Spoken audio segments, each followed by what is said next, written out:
Hello दोस्तों, मैं tips channel में आप सभी का स्वागत है।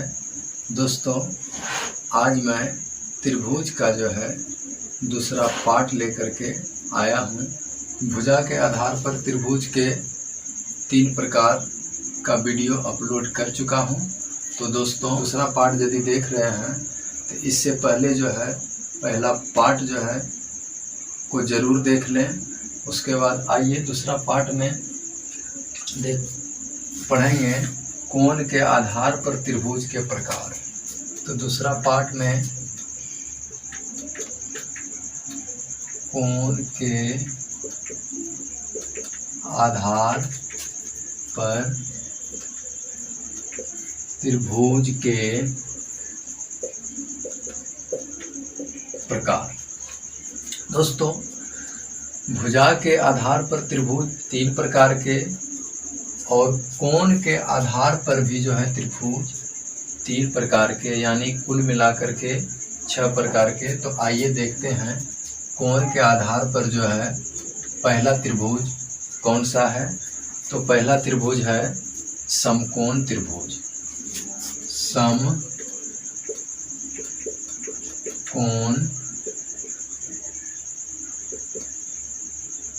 त्रिभुज। समकोण त्रिभुज यह एक ऐसा त्रिभुज है जिसका एक कोण समकोण अर्थात 90 अंश का हो। यह एक ऐसा त्रिभुज है जिसका एक कोण समकोण अर्थात 90 अंश यानी 90 डिग्री का हो। तब ऐसे त्रिभुज को क्या कहेंगे? समकोण त्रिभुज कहेंगे। तो आइए, यह एक ऐसा त्रिभुज है जिसका एक कोण समकोण अर्थात 90 डिग्री का हो। त्रिभुज में 3 कोण, त्रिभुज में 3 भुजा, त्रिभुज में 3 शीर्ष, इसको जो है पढ़ चुके हैं। तो आइए देखते हैं समकोण त्रिभुज का जो है फिगर इस तरह से होगा। जरा फिगर को समझ लीजिए, उसके बाद फिर हम आगे बात करेंगे। ये जो है 90 डिग्री है। ए बी सी एक समकोण त्रिभुज है जिसका कोण जो है 90 डिग्री है। दोस्तों, ये 90 डिग्री है। इसका शेष 2 कोण जो होगा, ये दोनों कोण मिला करके कितना 90 डिग्री का होगा। चूंकि त्रिभुज के तीनों कोणों का योगफल क्या होता है? 180 डिग्री होता है।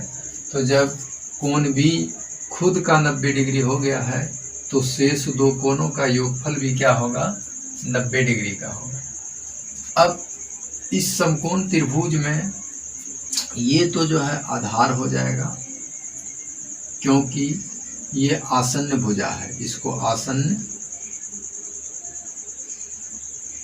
भुजा भी कहते हैं, चूंकि ये आधार पर आसन्न लिए हुए जो है स्थित है। और आसन्न भुजा के सामने वाला भुजा, इसको सम्मुख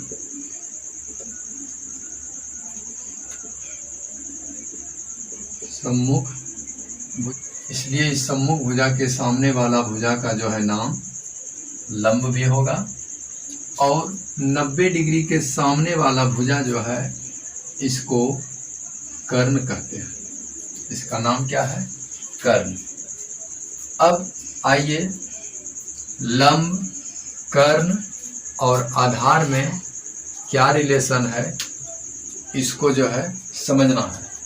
तो देखिए दोस्तों, ये समकोण त्रिभुज है, इसका ये कोण 90 डिग्री है, इसका ये 90 डिग्री है। तो 90 डिग्री यानी समकोण के सामने वाली भुजा को क्या कहते हैं? कर्ण कहते हैं। और ये 90 डिग्री हुआ, इसको जो है हम मान लिए थीटा। तो ये थीटा जो हो गया, ये भुजा हो गया आधार, और इसके सामने वाला जो है ये हो जाएगा लंब। समझ गए दोस्तों? अब यही त्रिभुज जो है यहाँ है।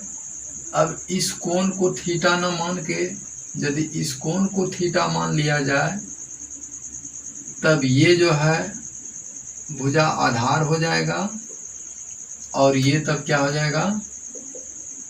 लंब। ये थीटा मान लिए, तब ये आधार हो जाएगा ये भुजा, और ये हो जाएगा लंब, और इसके सामने का भुजा जो है ये कर्ण रहेगा।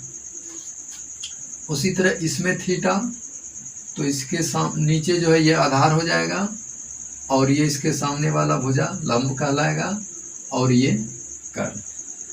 अब जो है लंब कर्ण आधार में क्या संबंध है, इसको देखिए। कर्ण स्क्वायर ये बराबर होता है लंब स्क्वायर प्लस आधार स्क्वायर, यानी लंब का स्क्वायर प्लस आधार का स्क्वायर जब करेंगे तो दोनों का योगफल जो है वो कर्ण के स्क्वायर के बराबर होगा। अब इसी से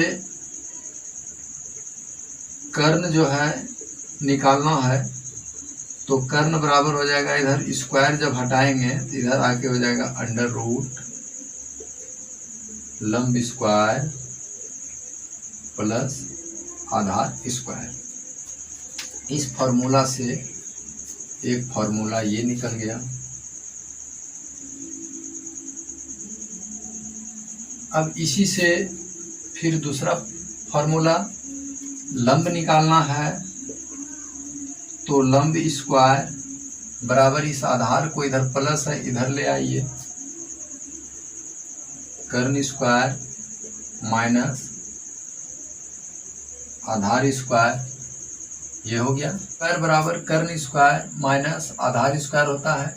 इसी से लंब बराबर निकालेंगे तो अंडर रूट, इधर स्क्वायर जब हटेगा तो इधर अंडर रूट हो जाएगा, अंडर रूट कर्ण स्क्वायर माइनस आधार स्क्वायर। अब जो है कर्ण मालूम हो गया, लंब मालूम हो गया। अब आधार जो है निकालना है, ये देखिए ये फॉर्मूला हो गया तैयार। तीसरा फॉर्मूला है आधार स्क्वायर बराबर कर्ण स्क्वायर माइनस लंब स्क्वायर, इसलिए सिर्फ आधार बराबर हो जाएगा अंडर रूट कर्ण स्क्वायर माइनस लंब स्क्वायर। ये इससे तीसरा आधार निकालने का जो है सूत्र हो गया। दोस्तों, लंब, आधार और कर्ण में सबसे बड़ी भुजा जो है कर्ण होता है। देखिए ये दूसरा कोण है न्यून कोण, ये दूसरा त्रिभुज है कोण के आधार पर न्यून कोण त्रिभुज। दोस्तों, न्यून कोण त्रिभुज यह एक ऐसा त्रिभुज है, यह एक ऐसा त्रिभुज है जिसका प्रत्येक कोण न्यून कोण अर्थात 90 डिग्री से छोटा हो।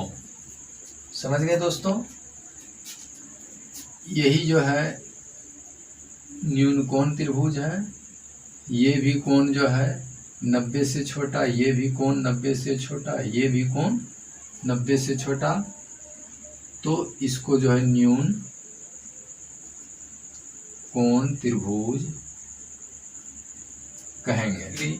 तो न्यून कोण, तीनों कोण 60-60 डिग्री का होगा और तीनों कोण बराबर होगा। तीसरा त्रिभुज है अधिक कोण त्रिभुज। तो अधिक कोण यह है एक ऐसा त्रिभुज है जिसका प्रत्येक कोण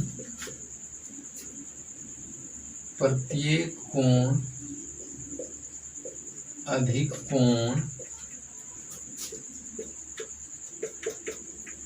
अर्थात 90 डिग्री से ज्यादा हो उसे अधिक कोण त्रिभुज कहते हैं। समझ गए दोस्तों? तो देखिए अधिक कोण त्रिभुज का भी फिगर कैसे होगा।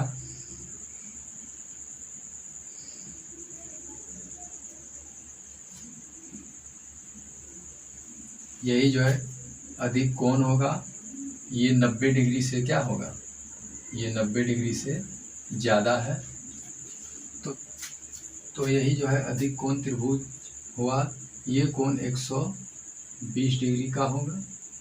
तो दोस्तों इस चैनल पर नए व्यूअर हैं तो इस चैनल को सब्सक्राइब कीजिए और वीडियो को लाइक कीजिए, शेयर कीजिए और कमेंट भी ज़रूर कीजिए। तो दोस्तों अगला वीडियो मैं जल्द ही लेकर के आऊँगा।